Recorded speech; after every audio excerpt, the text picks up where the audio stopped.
Cambridge continues to grow as a vital centre of innovation and technology, with businesses needing to work together and our historic city centre housing some of the world's most revered institutions. Issues like congestion and poor air quality threaten the continued success of the whole region.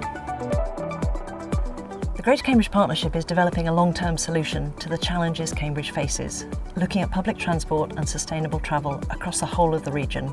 What we're doing in Cambridge today is launching the next step in a really exciting project designed to help people and businesses move around key locations 24 hours a day, 7 days a week. We're trialling a small fleet of autonomous vehicles, electric shuttles like minibuses that will be running on the West Cambridge campus to demonstrate the way that this technology can become a new part of an integrated transport network. Connected and self-driving vehicle technology is set to play a major role in the exciting transport revolution happening today in the UK, helping to improve and level up transport across the nation by making everyday journeys greener, safer, easier and more reliable. The Centre for Connected Autonomous Vehicles is leading government efforts to support companies such as Aurrigo to develop self-driving technologies here in the UK. It's also collaborating with local authorities, such as those in the Greater Cambridge area, to explore how self-driving technologies can deliver transport services that are designed for people at their core. The trial on the West Cambridge campus has funding from Innovate UK. It's a collaboration between GCP, the Greater Cambridge Partnership, and Aurrigo, the developers of the shuttles. This isn't a flight of fantasy. This is an emerging technology with real-world benefits. So this is the Aurrigo autonomous vehicle, electric vehicle that's been converted to run so it can drive itself. So we have some laser scanners. So with those scanners we can see all around the vehicle and out to 200 metres in front of the vehicle. So there are multiple cameras. We can pick up objects that are in the scene and we can also pick up the road markings.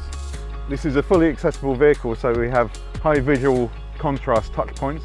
We have high contrast grab handles to help you get in, and then underneath this step is a deployable ramp. It's a regular vehicle interior. There's lighting and there's seat belts for every seating position. We have CCTV cameras here, and there's also air conditioning. We have seating here for 10 people. Due to the COVID limitations, we're currently only operating with 3, so we can have the maximum social distancing.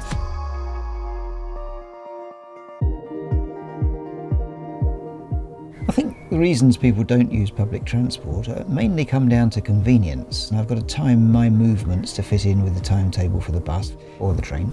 And if I'm unlucky, I'll just miss it and then I have to wait for another one. And it doesn't actually take me to exactly where I want to go to. Our vision is that in the long term, a vehicle will come and pick us up whenever we call for it and drop us off wherever we want to be. And that's the opportunity that's brought to us by autonomous vehicles.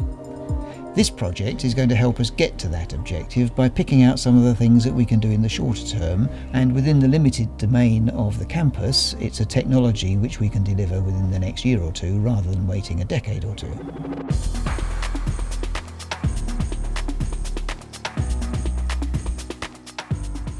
We've seen trials and pilots across the UK before, but they've always been in very controlled environments. But we'll be running on the West Cambridge site in mixed traffic with cyclists and pedestrians. There is a safety operator within the vehicle. Safety is paramount for us. We'll be using the shuttles to run a loop from the Park and Ride site on Madingley Road over to the West Cambridge site, along the length of the site and up to the University Institute of Astronomy, then back along to the Park and Ride site. The route's about 3 kilometres long, and it represents an example of the shorter local commutes, which this technology seems really well suited to. So for a local authority, we really need to begin to understand how these vehicles will operate. So what adaptations will we need to make to our infrastructure? How will we provide charging? Where will we keep the vehicles? We need to understand the legislative frameworks that these vehicles run in and what changes potentially need to be made. And we also want to really understand how passengers interact with the vehicles. How will they feel when they're on them? Will they feel safe? Will people use them as part of the public transport system?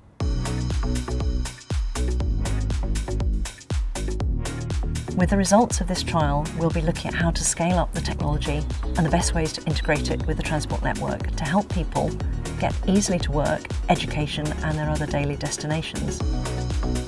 Autonomous vehicles potentially have a really exciting future as part of the public transport system, running overnight, supporting things like rural transport and bringing benefits to our communities.